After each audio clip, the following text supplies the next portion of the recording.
Izibongo zenkosi umnguni wesibili kaMshiyane.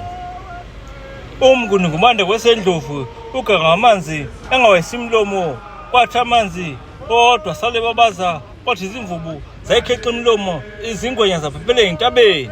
Utshani besinkontshela bunozwela kanti bengakhulumi nabo belukhuluma ngenduna zokwamandla bazi bengikhuluma nohlahla umntakahlathi khulu impica abadala impica nebhace phakathi kwentaba ezimbili inandi nesangwane imbekakazane yamafuze namangcobo bathi bayibhekile abakwangcobo kanti izovusa umuzi wasemndaba ingukubala kaMthophi ungayikwazi kwesiphezulu umnumezi wentaba umezi umntakankofela ebikhwelwa usontingisa inkomo egabesikampilo ukugwanza kanti isigqala ubuye nezikamiyeka emabhunwini umntakagusha umyeka ngenembiteni umzwile ukhala kwengonyama phansi kophiso zimabalabalezi ngomntakagusha phezu kwentaba indingiliza ziyobuya inhlazane ngezakithi ngezasemndaba.